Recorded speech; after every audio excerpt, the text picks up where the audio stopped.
হঠাৎ করে সন্ধেবেলা খুব জোর খিদে পেলে আর হাতের কাছে সেরকম কোনো জিনিস না থাকলে তাহলে কিন্তু আজকের এই মাত্র দুটো উপকরণ দিয়ে রেসিপিটা ঝট করে বানিয়ে ফেলতে পারো। নমস্কার বন্ধুরা, মিতাস ফুড জোনে তোমাদের সবাইকে আরও একবার স্বাগত জানাই। চিড়ে আর ডিম দিয়ে কিন্তু খুব সহজে হেলদি ওয়েতে একটা রেসিপি তোমাদের সঙ্গে শেয়ার করতে চলেছি। একদম নামমাত্র কয়েকটা উপকরণে কিন্তু আজকে রেসিপি শেয়ার করছি। তো চলো দেখে নেওয়া যাক রেসিপিটা। তো রেসিপিটা শুরু করার জন্য প্রথমে এখানে একটা মিক্সিং বোলের মধ্যে নিচ্ছি মেজারিং কাপের 1 কাপ মোটা চিড়ে। আজকের রেসিপিটা আমি মোটা চিড়ে দিয়ে তৈরি করে দেখাচ্ছি, তোমরা চাইলে পাতলা চিড়ে দিয়েও করতে পারো। তো আমি এখানে যেহেতু মোটা চিড়ে নিয়েছিলাম আর এই চিড়ের মধ্যে কিন্তু বেশ অনেকটা নোংরা থাকে, তার জন্য আমি বেশ কয়েকবার জল পাল্টে ভালো করে ধুয়ে নিচ্ছি। 3 থেকে 4 বার জল পাল্টে ভালো করে চিড়েটাকে ধুয়ে নিতে হবে, যতক্ষণ না পর্যন্ত জলটা ভালো মতন পরিষ্কার হয়ে বেরিয়ে আসছে। তো দেখতেই পাচ্ছ চিড়েটা কিন্তু ভালো মতন ধুয়ে পরিষ্কার করে নিয়েছি। তো তারপর এর মধ্যে 2 থেকে 3 টেবিল চামচ অর্থাৎ একদম সামান্য পরিমাণ জল অ্যাড করে দিয়েছি।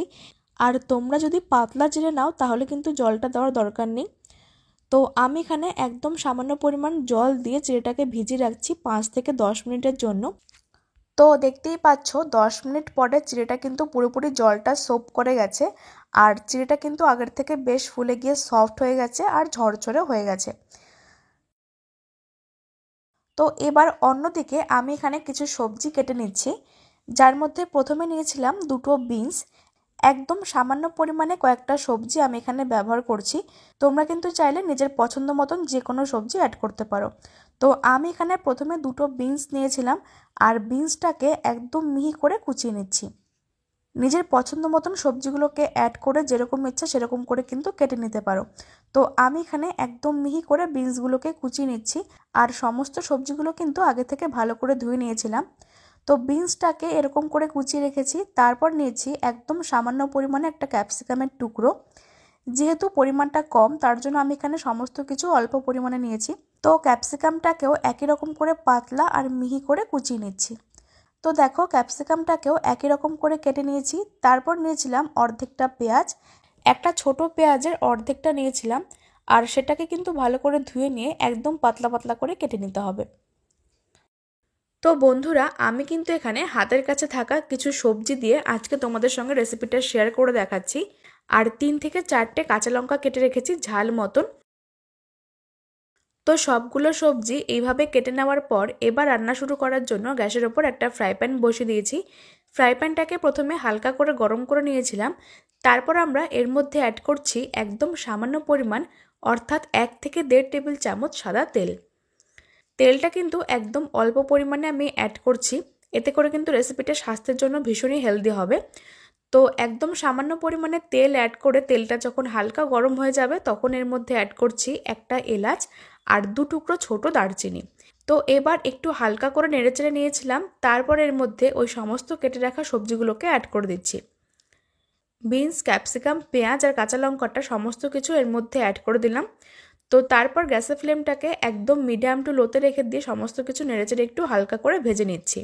যেহেতু সবজির পরিমাণটা কম তার জন্য কিন্তু ফ্লেমটাকে লোতে রেখে একটু হালকা করে ভেজে নিতে হবে। তো 1 থেকে 2 মিনিট সবজিগুলোকে একটু হালকা করে ভেজে নিয়েছি। তারপর এর মধ্যে অ্যাড করছি দুটো ডিমের কুসুম।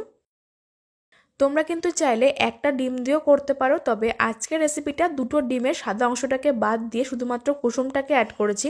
যেহেতু ডিমের সাদা অংশের থেকে কুসুমটা খেতে বেশি টেস্ট লাগে তার জন্য কিন্তু রেসিপিটা খেতে আরও বেশি ভালো লাগবে। তোমরা এইভাবে চাইলে অবশ্যই করে দেখতে পারো, খেতে কিন্তু ভীষণ টেস্ট হয়। 1 মিনিট সবজিগুলো আর ডিমটাকে অ্যাড করে হালকা করে ভেজে নিয়েছি। তারপর এর মধ্যে ওই ভিজিয়ে রাখা চিড়েটাকে অ্যাড করে দিচ্ছি। যে চিড়েটাকে আমরা আগে থেকে ভিজিয়ে রেখেছিলাম সেটা কিন্তু পুরোপুরি এর মধ্যে অ্যাড করে দিচ্ছি। তারপর সমস্ত কিছু আবারও নেড়েচেড়ে একটু ভেজে নিতে হবে। তারপর এর মধ্যে অ্যাড করছি স্বাদ মতো নুন, দিচ্ছি সামান্য একটু হলুদের গুঁড়ো, তোমরা চাইলে হলুদটাকে স্কিপ করতে পারো। তো নুন আর হলুদটাকে দিয়ে আবারও সমস্ত কিছু নেড়েচেড়ে ভেজে নিতে হবে। আর চিড়েটাকে অ্যাড করার পর খুব একটা বেশি সময় ধরে কিন্তু রান্না করব না, তাহলে কিন্তু চিড়ে শক্ত হয়ে যাবে। আর সব শেষে এর মধ্যে অ্যাড করছি 1 চা চামচ চিনি। স্বাদ মতন মিষ্টির পরিমাণটা তোমরা অ্যাড করে নেবে। তোমরা যদি চাও তাহলে কিন্তু চিনিটাকে বাদ দিতে পারো, তবে আমি এখানে টেস্টের জন্য 1 চা চামচ চিনি অ্যাড করে দিয়েছি। 2 থেকে 3 মিনিট এইভাবে নাড়াচাড়া করে নিয়েছি আর আমাদের রেসিপিটা কিন্তু একদম রেডি হয়ে গেছে। তারপরে গ্যাসের ফ্লেমটাকে বন্ধ করে দিয়ে এটাকে একটা প্লেটের মধ্যে নামিয়ে নিচ্ছি। তো বন্ধুরা, একদম কিন্তু সিম্পল ওয়েতে তোমাদের সঙ্গে একটা দুর্দান্ত মুখরোচক রেসিপি শেয়ার করলাম। খুব জোরে খিদে পেলে অথবা বাড়িতে কোনো হাতের কাছে সেরকম জিনিস না থাকলে তাহলে কিন্তু আজকের এই চিড়ে আর ডিমের রেসিপিটা অবশ্যই ট্রাই করে দেখতে পারো। খেতেও কিন্তু দুর্দান্ত আর স্বাস্থ্যের জন্য কিন্তু ভীষণই হেলদি হবে। তো বন্ধুরা, আজকের এই সহজ টিফিন রেসিপিটা তোমাদের কাছে ভালো লাগলে অবশ্যই একটা লাইক করে দিও। আর রেসিপিগুলো ফেসবুক থেকে দেখলে পেজটিকে ফলো করে দিও, ইউটিউব থেকে দেখলে চ্যানেলটিকে সাবস্ক্রাইব করতে একদম ভুলো না। তো চলো, আজকের রেসিপিটা আমি এখানে শেষ করছি। সকলে খুব ভালো থেকো, ধন্যবাদ।